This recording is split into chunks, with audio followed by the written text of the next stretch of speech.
manager de cette belle boutique. J'ai la fierté et l'honneur d'être le manager de cette belle boutique. Je veux simplement vous souhaiter la bienvenue avec nos 170 Casmova. Bienvenue à cette avant-première que nous vous réservons. Ce soir, nous vous proposons que Nathalie, Christelle et Laurent vous racontent l'histoire de cette belle boutique, de cette belle maison, vous racontent comment on est arrivé à cette belle maison qui vous accueille aujourd'hui. Ensuite, vous pourrez donner libre cours à votre shopping avec tout le plaisir que vous pourrez vous procurer. Voilà, merci beaucoup.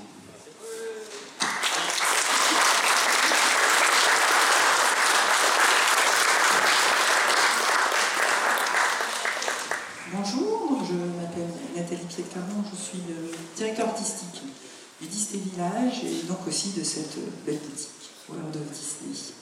Donc pour créer cette boutique, c'est un projet qu'on a commencé il y a un peu plus de 3 ans. Il y a eu un peu plus d'1 an et demi de développement, de design, de recherche, de concept et à peu près 1 an et demi de travaux. Donc pendant la phase de concept, nous avons travaillé avec une équipe aussi aux États-Unis, de Walt Disney Imagineering, et donc aussi avec l'équipe de Christelle, sur tout ce qui est l'offre produit. Donc je vais laisser Christelle se présenter. Bonsoir, je suis Christelle du Genesto et je suis responsable de l'identité visuelle des boutiques du parc pour Merchandise. Je vais passer mon micro à Laurent. Bonsoir, donc je suis Laurent, je travaille à Walt Disney Imagineering avec Nathalie, je suis en charge de tout ce qui est thème et histoire et je préviens déjà tous les cast-members qui travaillent ici, oui, je vais encore dire la même chose, donc non, je ne vais pas changer mes anecdotes, parce que c'est la 4e fois qu'ils les entendent.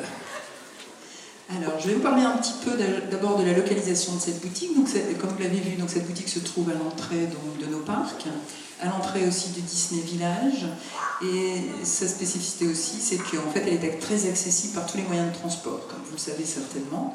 Elle a aussi donc une grande plage horaire d'ouverture, puisqu'en étant à l'extérieur de nos parcs, elle peut être ouverte le matin très tôt et fermée donc très très tard le soir. Au niveau architecture, donc, c'est un bâtiment de style Art déco. Elle a une spécificité, cette boutique, c'est que, comme vous savez, c'est qu'elle est sur la dalle de la gare TGV. Ça veut dire que sous nos pieds, à vous comme à moi, donc, passent les trains à très très grande vitesse. Ce qui a donc occasionné en fait quelques prouesses techniques au niveau de l'architecture et de la mise en œuvre de ce bâtiment. Donc ce bâtiment, en fait, il est posé sur à peu près une vingtaine de plots de 60 cm par 60 cm. Donc c'est vraiment très très peu, sur lesquels on est venu poser des poutres. Alors ces poutres, la longueur totale des poutres, donc il y a une bonne trentaine de très très grosses poutres. Et les poutres, en fait, représentent en linéaire 340 mètres. Donc c'est quand même assez énorme, pour un total de 340 tonnes. Ça veut dire que 1 mètre linéaire d'une poutre, en fait, pesait 1 tonne d'œufs. Donc le poids total du bâtiment, c'est à peu près 800 tonnes. Donc ce bâtiment, la boutique occupe donc le rez-de-chaussée. Nous avons 2 étages. Donc on a un étage donc, qui est plutôt réservé à tout ce qui est bureau et une partie technique. Et l'espèce de prouesse de cette boutique, c'est que le stock en fait se trouve aussi au 2e étage. Donc nous avons des ascenseurs là-bas derrière qui donc montent tous les produits au 2e étage. Donc cette boutique, comme on l'a dit, elle est donc de style art déco, elle est donc assez classique. Donc 2 entrées, une qui donne directement sur nos parcs et une un peu plus tournée sur le Disney Village. Du fait de sa spécificité, en fait, du fait qu'on l'ait construite sur la dalle TGV, on a dû remonter un petit peu le bâtiment. C'est pour ça que pour rentrer ici, vous êtes monté sur 3 ou 4 marches.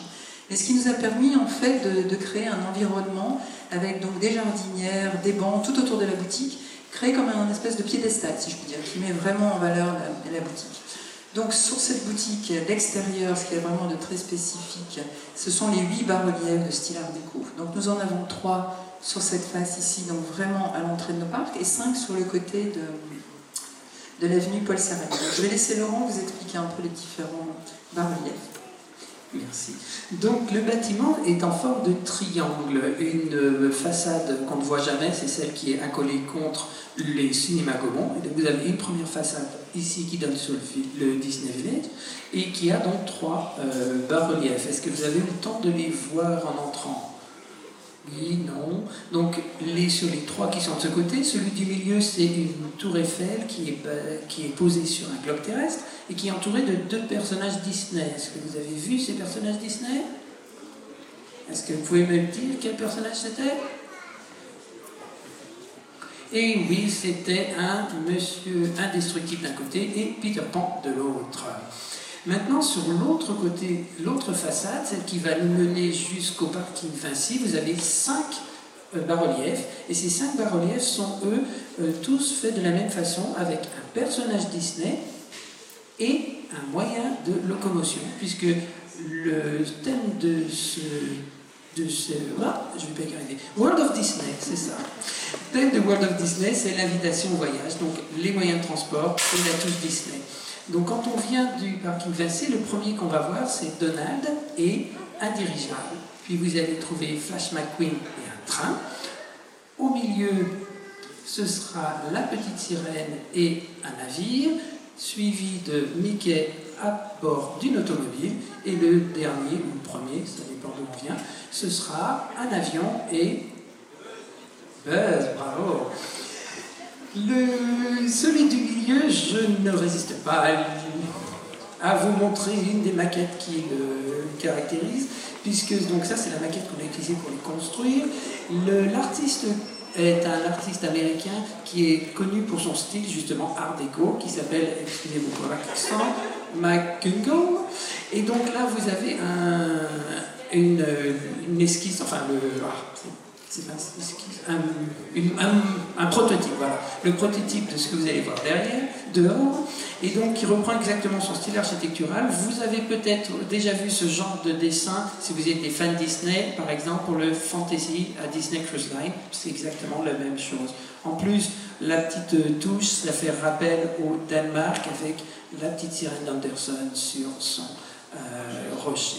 Je vais redonner la parole à Nathalie pour nous expliquer comment est-ce que ça a été fait. Alors, en fait, ces bas-reliefs, donc, nous avons reçu donc, les images 2D des États-Unis, donc de l'artiste Mike Kingle, voilà, exactement. Et à partir donc, de ces dessins, en fait, on a fait des petites maquettes à peu près d'une 30 cm par 30 cm. Donc c'est une maquette qui nous a servi à déterminer les volumes, en fait, et les différentes hauteurs entre les personnages, les moyens de transport et le fond des bas-reliefs. À partir de là, donc, on a fait ce genre de maquette ici, donc on en a fait 8 de cette dimension, où là donc on a vraiment sculpté tous les différents motifs qui comportent ces bas-reliefs. Ensuite, donc, on a scanné en fait ces bas-reliefs, et à partir du scan des bas-reliefs, donc on a lancé une machine à commande numérique qui nous a sculpté en fait à échelle 1 tous les bas-reliefs, donc dans une mousse qui était assez dure. Donc ces bas-reliefs sont partis ensuite au Portugal, où donc il y a eu un moule qui a été fait de chaque bas-relief, dans lequel on a donc coulé effectivement donc le matériau avec lequel donc, nous avons fait la façade, et donc ces bas-reliefs sont revenus. Alors les bas-reliefs ont différentes dimensions. Ceux qui sont de ce côté-ci sont un peu plus petits, et ceux-ci en fait font 4 mètres par 3. Donc ceux-ci en fait, chaque bas-relief est composé de 9 morceaux, et cela de 12 morceaux, ce qui fait en fait un total de 149 pièces de bas-reliefs qui sont partis au Portugal et qui sont donc revenus chez nous et que nous avons installés. Donc ce qui est aussi très spécifique à cette boutique, c'est le globe qui se trouve donc sur l'entrée principale. Ce globe est rotatif, donc il tourne à peu près, il fait un tour sur une minute à peu près.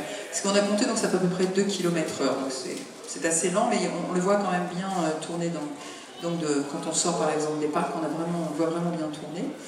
Il est surmonté aussi d'une fée clochette, qui est donc qui a été recouverte de feuilles d'or. Donc la hauteur totale au haut de la fée clochette, c'est, je crois que c'est 19,50 m, pardon. Donc la fée clochette fait 2 mètres, donc en fait le reste du bâtiment, 17,50 m. Donc ce thème donc, de voyage pour World of Disney, des différents continents, puisque sur le globe, quand on regarde, on a donc les différents continents, on a aussi symbolisé les différentes locations de tous nos parcs Disney. Donc ce thème des continents, on l'a donc décliné ici à l'intérieur. On l'a décliné ainsi à l'intérieur au niveau des fresques. Donc on a 10 fresques, ça veut dire en fait 2 fresques par continent, si je puis dire. Et donc on a symbolisé les continents sur les grosses boussoles que vous voyez. Donc entre chaque fresque qui symbolise un continent, donc on a mis en exergue, si je puis dire, chaque continent. Donc je vais passer, Laurent va nous expliquer un peu, détailler un peu plus les fresques. puisqu'on avait cet artiste américain qui travaille de cette façon très art déco, on a pu mélanger des personnages traditionnels des années 40 aux années 2000, avec même les personnages en 3 dimensions. Donc si vous prenez par exemple celui qui représente Paris, vous allez trouver de l'animation traditionnelle des années 70 avec les Aristochats, mélangée avec les années 90 avec le Bossu de Notre-Dame, et bien sûr la 3 dimensions avec Ratatouille et Pixar. Grâce à ces styles architecturaux de design, on peut donc mélanger tous les classiques par lieu. Donc, l'Europe est présentée ici avec Paris et Londres, et avec Peter Pan, la Fée Clochette, donc vraiment tout l'imaginaire de Disney. Au-dessus de nous se trouve donc l'Asie, avec une partie jungle, livre de la jungle, Kaa, le serpent, Mulan, avec la Chine. De ce côté, vous allez trouver l'Australie, avec une scène sous-marine et le monde de Nemo, bien sûr. Et au-dessus, sur les vagues, vous allez trouver Lilo et Stitch. Au fond, vous allez trouver bien sûr l'Afrique avec le roi des animaux, le roi lion, et à côté, survolant les pyramides, le Jedi, Aladdin et Jasmine sur le tapis volant. Enfin, on arrive aux États-Unis, et enfin aux Amériques, avec un pour les États-Unis qui représente le désert, où nous avons 2 films Pixar, Cars et Toy Story. Et très intéressant sur la dernière fresque murale, c'est l'Amérique du Sud, où là nous allons retrouver des personnages très récents, donc de là-haut, 2009, mais aussi des personnages des années 40, les 3 Caballeros, et donc sur une même fresque, vous allez trouver 2 univers totalement différents, 2 graphistes totalement différents, mais qui sont totalement cohérents grâce à Mike Kundry.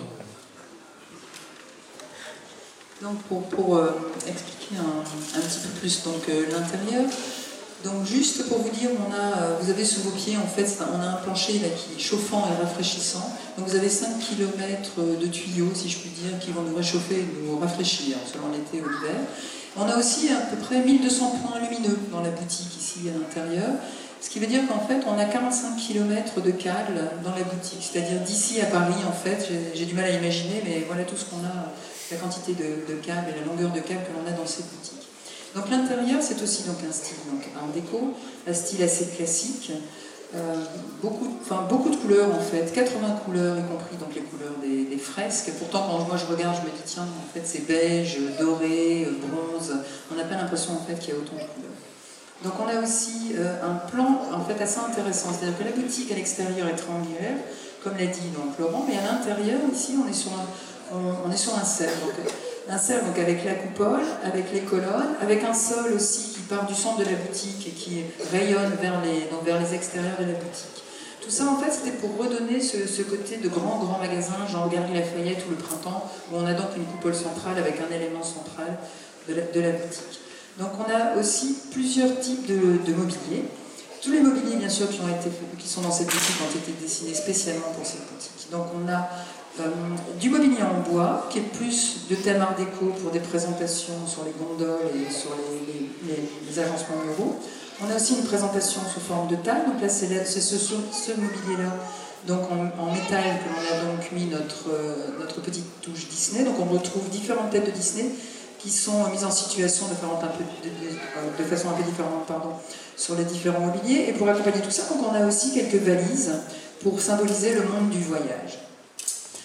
Qu'est-ce que je peux vous dire encore? Oui, non, c'est tout, je vais passer. Donc pour parler un petit peu de l'aménagement de cette boutique, la surface totale du magasin c'est 1400 m². C'est 2 fois plus grand que notre plus grande boutique aujourd'hui qui est Disney Store dans Disney Village. Pour vous donner une petite comparaison, Disneyland, le Walt Disney en Floride c'est 2800 m² à peu près, et en Californie c'est 2300 m². Donc on est pas très loin de la Californie, enfin on n'est pas très loin. Si, on est assez loin de la Californie, mais voilà, on a notre Walt Disney qui est quand même très très différent du leur. La boutique, la façon dont elle est conçue, vous avez remarqué, il n'y a pas de vitrine, parce que l'idée c'était vraiment d'avoir la possibilité de voir à l'intérieur de l'extérieur. Donc on a vraiment choisi de laisser les vitres pour qu'on puisse voir à l'intérieur, puisqu'on a aussi une cheminée qui traverse la boutique, une cheminée des enfumages pour la carte TGV. Donc effectivement, ça nous permettait quand même de laisser une meilleure visibilité. visiter à l'intérieur de la boutique. Vous avez vu qu'on a différents mobiliers qui sont très nouveaux, comme le disait Nathalie, et des mobiliers qui ont été créés uniquement pour ces boutiques qui n'existent nulle part ailleurs et qui sont vraiment faits pour mettre en valeur nos produits. Donc on a à l'entrée du magasin, là vous avez le 20e anniversaire, on a un mobilier qu'on appelle les placettes, donc qui est une spot de Lego. L'idée au départ c'était de créer une forme de Lego, donc de pouvoir monter les uns sur les autres des cubes pour pouvoir présenter tout un tas de gammes de produits, que ce soit Noël, c'est vraiment des événements. Ces placettes sont vraiment ponctuées dans le magasin pour présenter l'événement. Donc là aujourd'hui vous avez le 20e anniversaire, il y a une placette Brito aussi. Ensuite vous avez Phineas and Ferb, Rebelle, Nightmare Before Christmas, et après des gammes au Mickey et des gammes Paris. Il y a des choses plus diverses et variées derrière moi. On a aussi des tables comme celle que vous voyez ici, où là, vous pouvez voir un certain nombre de produits dans une gamme précise. Donc là, par exemple, vous avez des mugs, des bols, des verres autour d'un personnage, plusieurs personnages. Donc là, vous pouvez trouver tout ce que vous voulez dans cette gamme-là. Pareil pour les bars, ce qu'on appelle les bars, vous en avez un juste à côté de vous là, qui est le bar à casquettes. Donc là, vous allez avoir l'ensemble des casquettes. Donc ça vous permet de voir sur un mobilier l'ensemble du choix que vous pouvez avoir dans nos gammes de casquettes. On a aussi prévu, comme vous pouvez le voir, il n'y a aucun mobilier qui fait plus d'1,90 m dans le magasin, parce que le choix qu'on a fait, c'était vraiment quand on rentre par l'entrée principale, d'avoir une visibilité sur l'ensemble du magasin. Donc on a tous les tops qui sont, on n'a pas de muraux partout, donc tous les tops que vous voyez sont visibles dès l'entrée du magasin et vous permettent de vous repérer. Donc on voit que là il y a les pluches, les jouets, les princesses, le textile. Donc ça vous permet de vous repérer directement et d'aller vers une zone si vous souhaitez, si vous cherchez un produit particulier. Donc la façon dont le merchandising est fait, c'est on a essayé de créer ce qu'on appelle nous le lifestyle, donc essayer de créer des gammes de produits qui vous permettent de trouver l'ensemble des choses que vous pouvez avoir dans une gamme. Donc qu'est-ce que je peux vous dire d'autre? On a des produits exclusifs effectivement pour ce magasin. Donc vous avez notamment des t-shirts hommes-femmes que vous allez voir à l'entrée ici dans le magasin. On a un pins et on a aussi des fresques. Voilà. Alors, sur les fresques de monsieur, je ne sais pas le dire, donc je laisse Laurent le dire pour moi. Donc sur les 10 fresques, on en a fait faire 4, donc c'est une édition limitée. Et vous allez les trouver sur cette table ici, donc qui reprennent, qui sont en exhibité évidemment pour Walt Disney. Après, on a quelques produits, vous allez voir sur les mobiliers, vous allez voir des affichettes qui vous disent des produits exclusifs de Walt Disney. Donc on a par exemple dans la gamme des tech, des t-shirts, mais vous allez voir un petit peu ponctué partout différents produits spécifiques au magasin. Ce que je vais vous dire aussi, c'est à l'extérieur, sur cette façade du magasin, il y a 4 posters qui reprennent justement l'idée de notre artiste qui a fait les bas-reliefs et les fresques. Et on voulait faire un petit clin d'œil aux affiches publicitaires des années 30 qu'on trouvait dans les magazines Art déco. Mais là, elles sont vraiment basées sur nos produits. Donc on les a dessinées et elles sont vraiment basées sur les produits que vous trouvez dans le magasin. Donc je vous invite à les regarder, elles sont assez jolies. Et elles reprennent les produits que vous allez trouver ici. Donc voilà, je laisse la parole à Laurent. Donc on a parlé de l'extérieur, on a parlé de l'intérieur, on n'a pas parlé de la place intermédiaire, à savoir l'entrée, le hall d'entrée octogonal que vous avez emprunté, qui est une invitation au voyage avec les éléments du ciel, avec des nuages dans le lustre, et peint sur le mur, vous avez un ciel étoilé. Les étoiles composent des constellations, et les constellations composent des personnages Disney, que des personnages Disney qui volent, puisque nous allons trouver Peter Pan, la fée Clochette, Dumbo, les 3 fées de La Belle au Bois dormant, Flora, Pâquerette, Pimprenelle, et bien sûr Winnie l'ourson et Porcinet, qui volent car ils ont des ballons. Donc juste pour terminer un peu sur l'éclairage, tous les luminaires, au même titre que d'ailleurs que le mobilier, ont été dessinés spécialement. Et donc le grand lustre de l'entrée, alors moi j'adore les chiffres, ça m'impressionne toujours. Donc le grand lustre, il pèse 2,5 tonnes. Il fait 5 mètres de diamètre, et alors quelque chose de, je trouve, absolument incroyable, il y a 40 mètres carrés de verre pour réaliser ce lustre. Donc c'est quelque chose, je trouve, d'assez éblouissant. Après, je voulais aussi donc, vous parler, bien sûr, pour terminer, de notre ballon, donc avec Mickey et Minnie, donc, qui nous accueillent dans cette boutique. Mickey et Minnie donc, reviennent d'une soirée, d'ailleurs on voit ils sont très très bien habillés, Mickey est en smoking, une petite soirée à Paris, et donc reviennent atterrir à Disneyland Paris, donc au milieu de nous. Donc juste pour indication aussi, je ne sais pas si vous avez bien regardé la nacelle donc, du ballon, en fait le ballon et la nacelle sont réalisés en plâtre, donc ce n'est qu'un travail de peintre décorateur, je veux dire. Aussi pour vous dire aussi sur le ballon, donc dans le moule du ballon, donc le ballon est réalisé avec 16 moules, on a donc posé un tissu, vous savez, un F7 gaz, ce tissu très très aéré, pour donner une petite trame, parce que c'était vraiment très important pour nous d'avoir ce souci du détail et donc d'essayer d'avoir cet aspect un peu textile. Donc on a peint dans quelques motifs, donc sur les crosses par exemple de la nacelle, encore un petit clin d'œil au monde du voyage, donc on a mis un petit écusson, une petite boussole, donc en feuille d'or aussi.